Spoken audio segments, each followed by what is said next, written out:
사랑하는 영락교회 지체들에게 주 안에서 평화의 인사를 전합니다.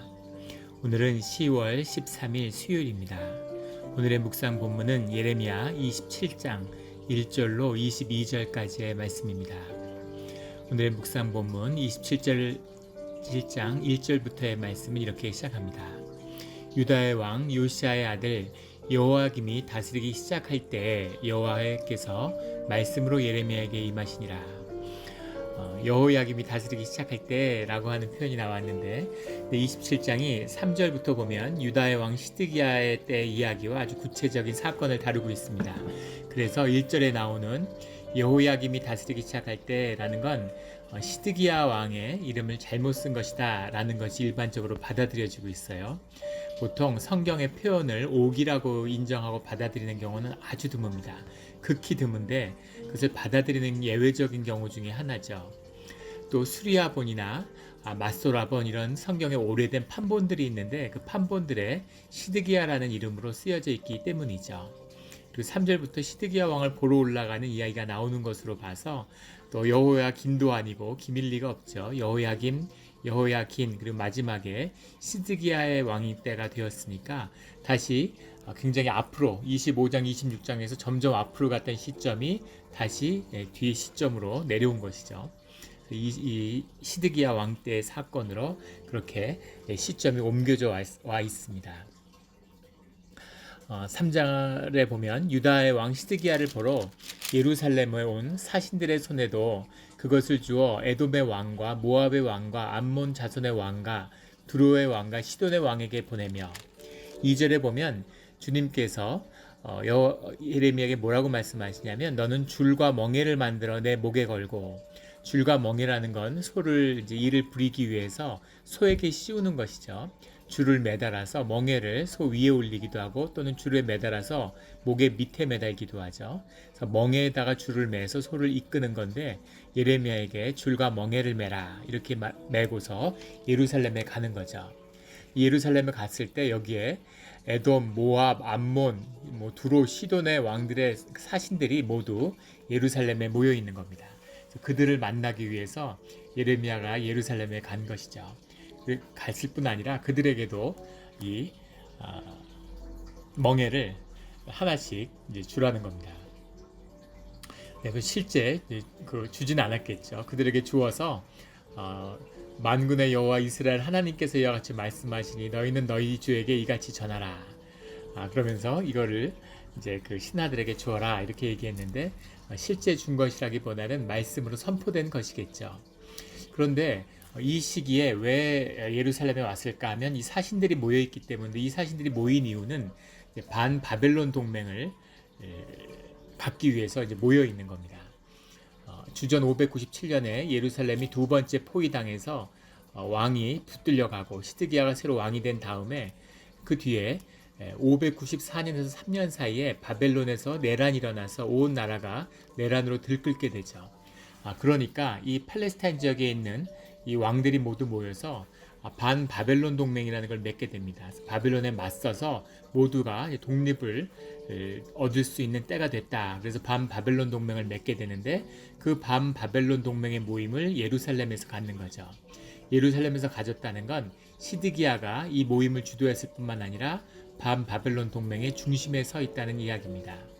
이것이 왜 시드기야가 나중에 다시 3차 정복을 586년에 당한 다음에 두 눈이 뽑히고 소 코를 꿰서 쇠사슬로 끌려가는 아주 비참한, 아마 역사에도 이렇게까지 비참한 일을 겪은 왕이 있을까 싶을 정도로 비참한 처분을 받은 이유는 바벨론이 세운 왕인데 배신했다는 뜻도 있겠지만 그가 반 바벨론 동맹을 맺어서 바벨론이 가장 어려운 시기에 바벨론 제국을 무너뜨려 했기 때문에 거기에 대한 보복을 당한 것이다 이렇게 볼 수 있겠습니다.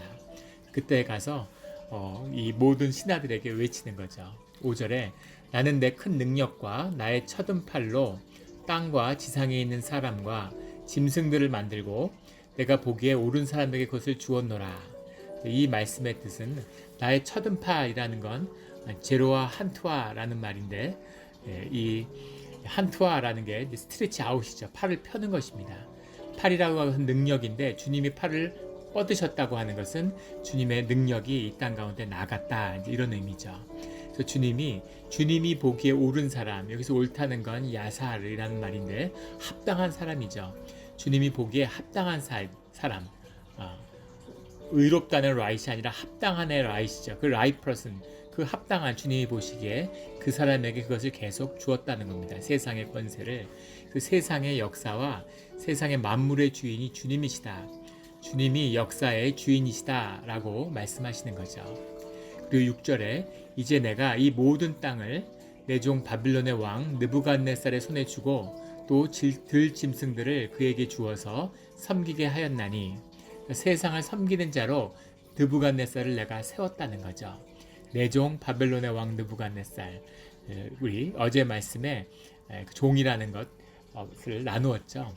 종이라고 해서 주님에게 쓰임을 받는다는 의미지, 종이라는 의미가 한 7가지 정도의 큰 뜻으로 볼 수 있는데 그 중에 주님에게 쓰임을 받은 자입니다. 쓰임 받았다는 것이 구원받았다는 뜻은 아니라는 것을 우리가 나눈 적이 있죠. 그래서 주님의 손에 붙들림을 받은, 주님이 쓰는 도구인 거죠. 아수르처럼 이 바벨론도 주님에게 쓰임을 받아서 악을 징계하는 도구로서의 악으로 주님께 쓰임을 받고 있는 것입니다. 그래서 이 팔레스타인에 횡행하는 우상과 이 모든 것들을 진멸하기 위해서 주님이 이 느부갓네살을 들어 쓰신다는 거죠. 이것은 정말 주님이 쓰신 사건이었습니다. 아수르의 치하에 있었던 작은 갈대아의 민족이 이 소아시아와 이 팔레스타인을 완전히 석권하고 세계 제국이 되는데 불과 10년이 걸리지 않았어요. 609년에 나보폴라살 왕이 아수르를 물리치고 아수르를 무너뜨리고 바빌론이 이루어지고, 605년에 갈그미스라고 하는 역사적인 전투죠. 애굽과 바벨론이 이 팔레스타인 평야에서 격돌해서 애굽을 무찔렀죠. 그리고 바로 내려가서 애굽까지 점령해 버립니다. 그리고 돌아와서 팔레스타인을 다 점령하고 605년에 예루살렘까지 이제 차지하게 되는데, 그 사건을 일으켜 가지고 완결짓는데 불과 7년이 걸린 거죠.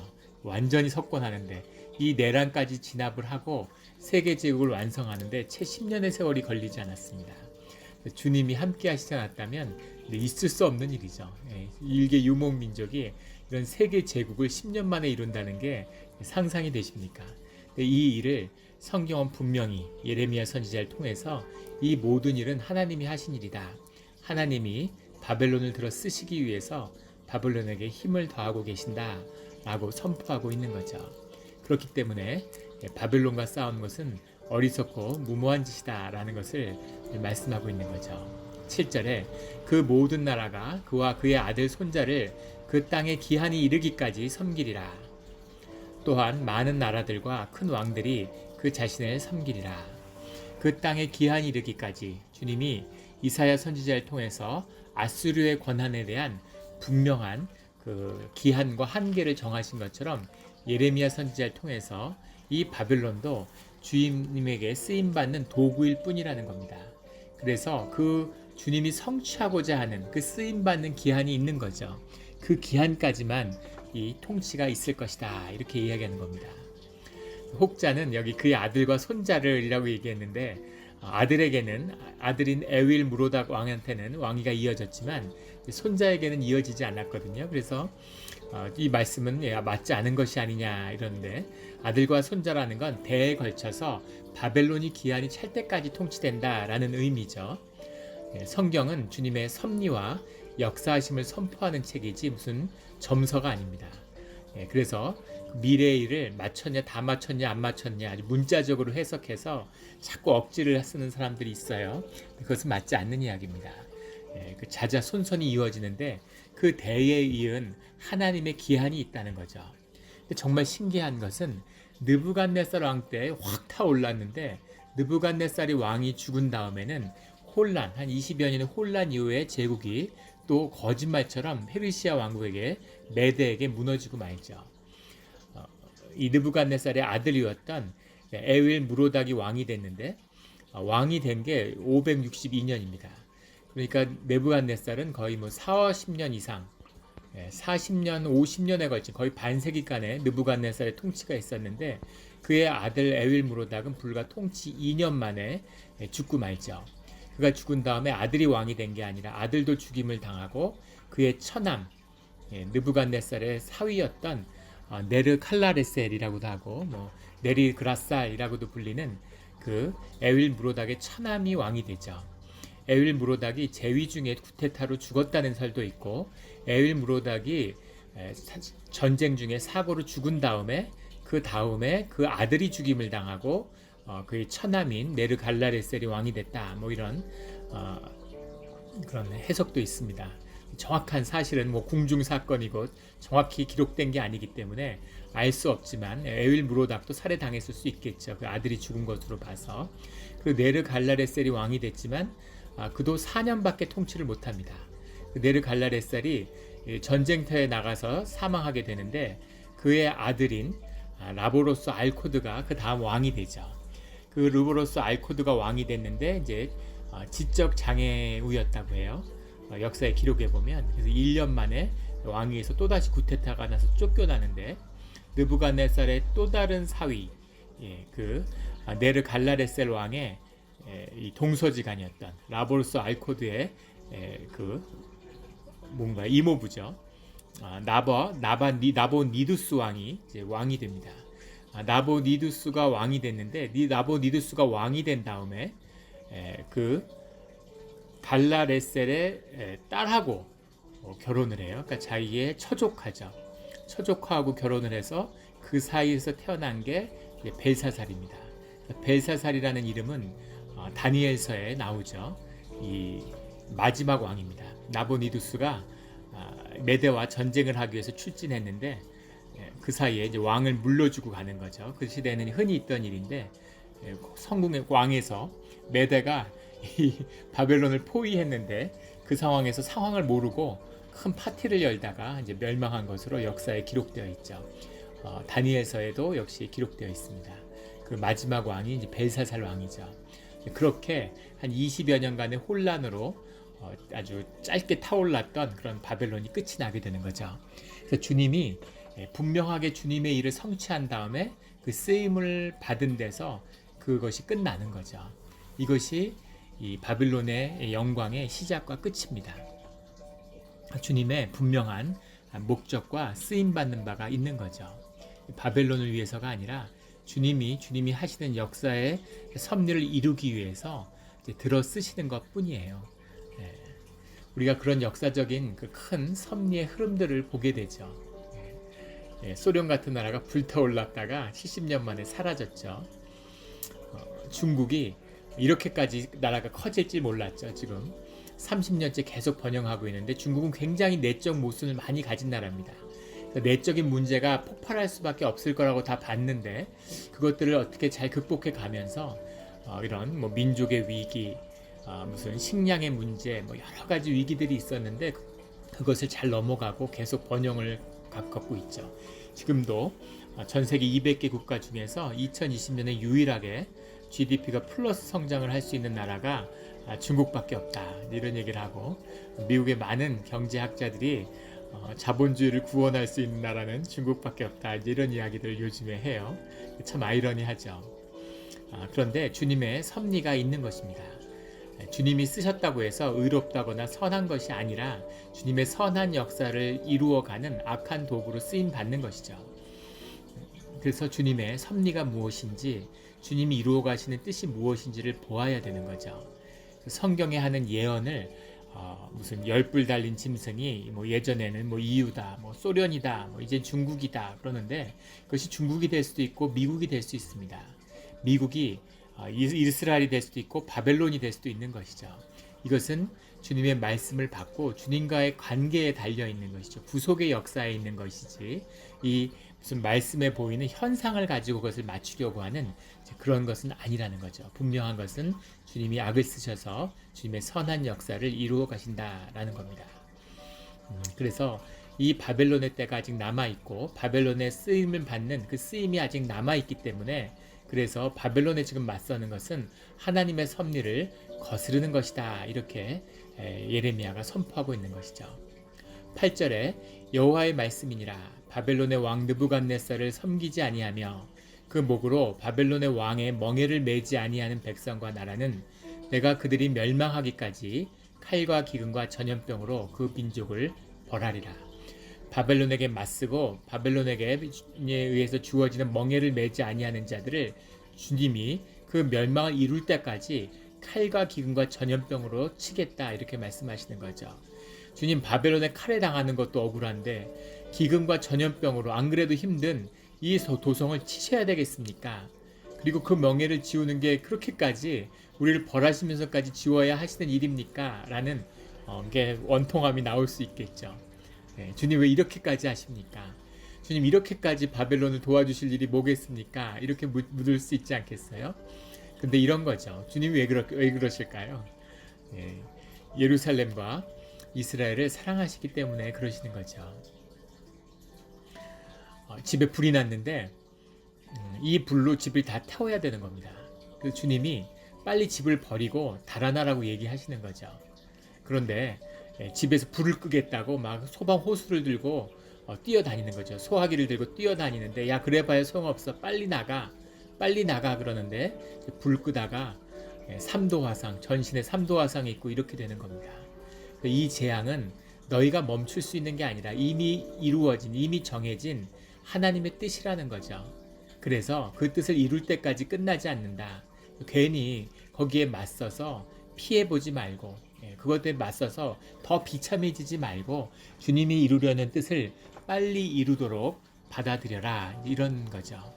이 말씀을 받았다면, 주님의 말씀을 받고 항복했다면 주님의 이미 포로가 되고 남은 자의 역사를 주님이 시작하셨죠. 주님이 주님 때 회복의 역사를 줄 것이다, 이렇게 말씀하셨는데 그것을 거역하고 완전히 예루살렘을 완전한 황폐함으로 만들어버린 것, 이것이 이 유다의 백성들의 반응인 것이죠. 이것이 악한 것입니다. 이 악함이 드러나는 거죠. 어디까지가 주님의 역사의 섭리고 어디까지가 우리의 몫인가, 그 두 가지가 만나서 하모니를 이루는 것, 이것이 역사의 흐름이죠. 주님이 큰 뜻에서 주님의 역사를 이루어 가시는 주님의 뜻이 있습니다. 그리고 우리의 반응에 따라서 그 역사의 사건들이 이루어가는 부분이 있는 거죠. 우리의 모든 것을 다 주님이 이루신다? 물론 그렇게 말할 수 있죠. 우리도 주님의 일부니까, 역사에. 그러나 주님의 섭리 가운데 그 부분 우리의 선한 반응으로, 올바른 반응으로, 기도로 바꾸어 갈 수 있는 부분이 있다는 거죠. 주님을 통해서. 그것이 히스기야 때 아수르의 침공이죠. 아수르도 주님이 들어서 쓰시는 도구였는데 그때 이사야의 말씀을 듣고, 그리고 히스기야가 회개하고 예루살렘이 돌이킴으로 아수르의 역사를 막았죠. 그 다음에 만약에 예루살렘이 주님께 돌이켰다면 또 역사의 흐름은 바뀌었을 겁니다. 그런데 그 우상 숭배와 악의 역사, 불의의 역사를 바꾸지 못하는 거죠. 그래서 다시 바벨론을 들어서 주님이 예루살렘을 치는 그런 역사가 일어나는 거죠. 이때 바벨론에서 구원을 받아서 악에서 돌이켰다면 예루살렘이 회복됐겠죠. 아니면 또다시 므낫세의 때와 같은 일이 반복됐다면 그때는 하나님이 페르시아를 들어서 다시 예루살렘을 치셨을 겁니다. 그래서 이것은 아수르나 무슨 바벨론이나 페르시아야 로마의 문제가 아니라 예루살렘의 문제인 거죠. 우리의 신앙의 문제는 우리의 문제입니다. 무슨 조건의 문제도 아니고 환경의 문제도 아니라 우리가 주님 앞에 서는, 우리가 주님 앞에 예배드리는, 우리가 주님 앞에 돌이키는 그 역사가 본질이고 주님 앞에 서 있는 우리가 중심인 것이죠. 이 중심을 회복하고 조건과 환경을 변화시키는 우리의 신앙의 자리가 되기를 주의 이름으로 축원합니다. 9절에 너희는 너희 선지자나 복술가나 꿈꾸는 자나 술사나 요술가가 이르기를 너희가 바벨론 왕을 섬기게 되지 아니하리라 하여도 너희는 듣지 말라. 굉장히 세분화되어 있죠. 세분화되어 있다는 건 전문화되어 있다는 겁니다. 이것이 전문화되어 있다는 건 성행했다는 얘기죠. 온갖 마법과 주술이 예루살렘을 휩쓸고 있었다라는 사실을 보여주고 있는 거죠. 종교를 거부하는 프랑스 대혁명이 있고서 이 근대 혁명이라고 그러죠. 모더니즘이 세상을 강타했는데 그 모더니즘이 가장 강력했던 곳이 프랑스라고 얘기합니다. 그래서 프랑스에서 종교가 몰락했죠. 가장 세속화된 나라다. 이제 이런 평가를 받는데 유럽에 영국에 유학할 때 그때 여름방학 때 무슨 프로그램이 있어서 한 달 여름방학 동안 내내 한 2달 가까이 됐던 것 같아요. 파리에 있는 파리 육대학이라는 데서 이제 있었는데 그때 이제 파리 시내도 돌아다니고 구경도 많이 하고 그랬습니다. 그때 참 신기했던 건 지하철 안에 다른 나라에서는 볼 수 없는 온갖 그 무슨 타로점 보는 거, 무슨 점성술 뭐 이런 게 완전히 그 지하철 안을 도배하고 있어요. 광고의 한 3분의 2는 점 보는 게 아니었던가 이렇게 생각이 되는데 종교를 거부하니까 이제 별점이나 뭐 복점 같은 걸 보는 거죠. 타로점 뭐 이런 걸 보는 겁니다. 이것이 인간의 본질적인 것이죠. 영이 있기 때문에 영에는 시간성이 없기 때문에 시간을 넘어서려고 하는 육신은 시간에 갇혀 있지만 우리의 환경은 시간에 갇혀 있지만 그것을 넘어서는 영생 가운데 영생의 시간 가운데 우리의 영이 있잖아요. 그래서 그것을 경험하고자 하는 것이 영적인 욕구죠. 이것이 종교를 통해서 승화되고 거기서 신앙을 만나야 되는데 주님께 다가가야 되는데 주님을 잃어버리니까 세상의 온갖 신비한 거에 다 끌려다니는 겁니다. 이것이 인간의 모습이죠. 여기 나오는 선지자라는 건 나비라는 건데 하나님의 말씀을 들었다고 외치는 자들입니다. 선지자라고 하죠. 나비라고 하고 복술가라고 하는 건 이제 카삼이라고 하는 건데 통 같은 데다가 이렇게 화살이나 제비 이런 걸 넣어가지고 제비 뽑는 거죠. 무슨 막대기를 뽑을 수도 있고 화살을 뽑을 수도 있고 이런 식으로 점을 치는 것. 이제 그것이 카삼이죠. 복술가라고 해석을 했습니다.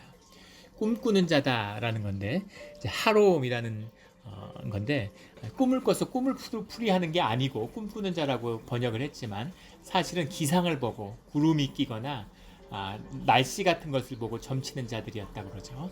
하롬이라는 자가 있고 술사라고 하는 건 아나안이라는 건데 아나는 특별히 이제 별점을 보는 사람들입니다. 별자리 하늘의 별자리를 보면서 그 별점을 치는 자들이 이제 술사죠. 별점 같은 것도 굉장한 그 영역이 있죠. 영험합니다.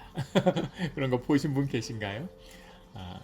저도 예전에 이제 동양철학 이런 거 공부할 때 무슨 이 지관들처럼 무슨 그런 거 보는 것도 좋아하고 사주명리학 이런 것도 아주 좋아했습니다. 그런 걸 왜 좋아하냐면 영험하기 때문이죠. 잘 맞아요. 그런데 문제는 뭐냐면 세상이 한 영으로 이루어져 있죠. 주님의 영에서 다 나온 것이기 때문에 다 연결되어 있습니다. 세상이 본질적으로 하나죠. 그래서 우리의 현상을 넘어서서 그 본질에 접근하려고 하면 그러면 당연히 그 영적인 실체를 마주하게 되는 거죠. 실제에 다가가게 되는 겁니다. 그러면 영험함을 경험할 수밖에 없는 것이죠. 그래서 여러 영험함들이 있습니다. 꼭 그것뿐이 아니라 어떤 분야든 깊이 들어가는 사람들, 깊이판 학문이든 어떤 뭐 기술이든 예술이든 깊이 들어간 사람, 그 실제에 가서 부딪힌 사람들은 그 영적인 영험함을 가지죠. 그런 영적인 힘이 생겨납니다. 그러니까 굉장히 이제 대단해 보이는 거죠. 근데 그 모든 영험함의 중심에는 주님이 계세요. 주님을 만나야 되는 건데 주님으로 가는 길인데 주님을 모르니까 세상에 이 길도 있고 저 길도 있고 저런 산도 있고 이런 산도 있는 것 같은 것이죠. 그 모든 것에 그 위에는 결국 본질에서 하나 되는 영의 주인이신 주님이 계시다라는 것을 만나야 되는 겁니다. 그럼 모든 것은 사실은 다 주님의 껍데기, 그림자인 것이다 라는 것을 영적 임재의 껍데기에 불과한 것이다 라는 것을 알게 되죠. 술사가 아난이라고 해서 별점을 보는 거고 요술자라고 해석한 것은 카사프라는 말인데 카사프라는 건 마법사죠. 우리가 지금 얘기하는 위저드라고 하는 마법사가 이 카사프에서 왔는데 이 서양에 흐르는 이 뭐 흑색 마법, 회색 마법 이런 마법의 전통이 있고 마법에 대한 연구가 굉장히 이제 깊습니다. 중세에 이런 금을 만드는 연금술사 이런 것도 이 카사프의 전통에서 사실 이어진 거죠. 이것이 모두 다 사실 유럽의 서구 전통의 모든 신비주의의 뿌리가 다 이 유대교에서 나왔죠. 이 유대교에서 나왔는데 이것이 이제 카사프 마법이라는 겁니다.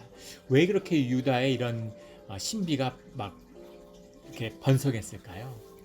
하나님을 찾으려고 하고 그런 영의 눈을 뜬 민족이기 때문에 그런 거죠. 그런데 하나님을 못 찾으니까 세상에 온갖 신비와 거짓에 다 걸려 넘어가는 겁니다. 근데 여기 보시면 선지자들이 있는데 하나님의 음성을 듣는 자들이 있는데 복술가, 꿈꾸는 자, 술사, 요술자들이 다 함께 이제 협업을 하고 있는 거죠. 이것이 예루살렘이 망해야 되는 이유인 겁니다. 있을 수 없는 일이죠. 이렇게 타락해버린 이런 예루살렘의 모습, 그들의 말을 듣지 마라. 너희의 운명은 이미 주 안에서 정해져 있다라는 거죠. 11절에 그 목으로 바벨론 왕의 멍에를 메고 그를 섬기는 나라는 내가 그들을 그 땅에 머물러 밭을 갈며 거기서 살게 하리라 하셨다 하라. 바벨론에게 빨리 항복하고 거기서 잘 살아라 이런 거죠. 주님의 성전이 회복되는 시간이 있어야 하고 그것이 회복될 때 다시 그 자리에 돌아온다는 겁니다. 근데 거의 예루살렘이 정말 멸망할 뻔한 그런 일들을 경험하게 되는 거죠. 그것이 이 죄와 목이 곧은 백성의 끝이라는 것을 보게 됩니다. 주님께 항복하는 것이 신앙이죠. 빨리 항복하는 것이 행복한 삶의 비밀입니다. 빨리 항복할수록 더 빨리 행복해지는 거죠. 주님한테 모두 주님의 섭리와 말씀 가운데 빨리 항복하는 우리 모두가 되기를 주의 이름으로 축원합니다. 13절에 근데 이 시기에 이 말씀이라는 건 더 절실한 것이었죠. 13절에 나오는 당신과 당신의 백성이 여호와께서 바벨론의 왕을 섬기지 아니하는 나라에 대하여 하신 말씀과 같이 칼과 기근과 전염병에 죽으려 하나이까? 라고 예레미야가 외치는 거죠. 근데 정말 그렇게 됐습니다. 이때 시드기야가 말씀을 듣고 돌이켰다면, 이때 예루살렘이 돌이켰다면 시드기야도 그렇게 비참해지지 않고 예루살렘도 그렇게 비참해지고 무모한 필요 없는 죽음과 비참한 그런 벌을 받을 필요가 없었겠죠. 근데 히스기야 왕과 이 시드기야 왕은 너무도 다른 사람이었다라는 겁니다. 주님의 말씀을 듣는 것이 얼마나 중요한 것인가 하는 것을 보여주는 것이죠. 16절에 또 제사장들과 그 모든 백성에게 전하여 이르되 여호와께서 이와 같이 말씀하시기를 여호와의 성전의 기구를 이제 바벨론에게 속히 돌려오리라고 너희에게 예언하는 선지자들의 말을 듣지 말라. 이 선지자들이 주님이 이렇게 말씀하신다 저렇게 말씀하신다 이러면서 말세의 증거 같은 것이죠. 선지자들이 판을 치는 겁니다. 이것이 주님의 뜻이다. 저것이 주님의 뜻이다. 주님의 섭리는 성경을 통해서도 분명히 드러나 있는 것이죠. 우리의 회복과 말씀의 부흥입니다. 그런데 여호와의 성전에 있는 거의 모든 기구를 이미 1차 점령 때, 2차 점령 때 다 가져갔어요. 그래서 남아있는 게 별로 없는데 그 가져간 것이 다시 다 돌아오고 성전은 망하지 않는다고 선지자들이 제사장들과 백성들에게 얘기하는데 그걸 믿지 말아라. 있는 것도 마저 다 가져간다. 이렇게 주님이 말씀하시는 거죠. 18절에 만일 그들이 선지자이고 여호와의 말씀을 가지고 있다면 이 기구를 바벨론으로 옮겨가지 못하도록 만군의 여호와께 구하여야 할 것이니라. 그들이 진짜 선지자고 하나님의 뜻을 살피는 자들이라면 이 남아있는 것들이라도 지켜달라고 주님께 구하였어야 된다. 그러니까 그들은 선지자가 아니다라는 거죠. 하나님의 때가 되었을 때 성전과 유다왕의 궁전과 예루살렘에 남아있는 기구에 대해서 주님이 말씀하시는데 그것들이 바벨론으로 옮겨지고 내가 이것을 돌보는 날까지 거기에 있을 것이니라. 그 후에 내가 그것을 올려와 이곳에 그것들을 되돌려 두리라. 하나님이 가져가셨는데 하나님이 되돌려 주신다는 거죠. 있을 수 없는 일인데 정말 말도 안 되고 있을 수 없는 일이죠. 그런데 이 일이 진짜 역사에서 성취되었습니다. 주님이 안 계신다고 절대 말할 수 없는 이유죠. 주님의 말씀은 반드시 성취되는 것입니다. 또 하나 우리가 분명히 알아야 할 것이 있는데 주님 안에 있다고 해서 망하지 않는 것이 아니죠. 그런데 주님 안에서 망하는 것입니다. 주님이 망하게 하실 때는 깨끗하게 망해야 되는 거예요. 빨리 깨끗하게 망해야 주님의 이름으로 주님 안에서 부활이 있는 것입니다. 그런데 거기에 저항하고 살려고 할수록 그럴수록 점점 삶이 비루해지고 비참해지는 것이죠. 왜 그럴까? 예루살렘은 왜 이렇게 어리석을까? 유대인들은 어떻게 이렇게 어리석을까 하는 것을 우리가 성경을 보면서 참 그런 마음이 드는데 우리의 삶을 보면 이해할 수 있죠. 우리의 삶이 어려워지고 점점 비루해져도 절대 우리의 삶을 주님께 내어드리지 못하는 우리의 모습을 봅니다. 망해도 내 손에서 망하고 망하게 해도 내가 망하게 해야지, 이것이 인간의 에고고 인간의 악이죠. 이 악을 십자가에 못 박고 우리 삶을 주님께 내어드리는 것이 사는 길이고 부활의 길입니다. 주님을 만나서 주님에게 우리의 고든 목을 꺾고 주님의 뜻에 순종하는 우리 모두가 되기를 주의 이름으로 축원합니다. 아멘.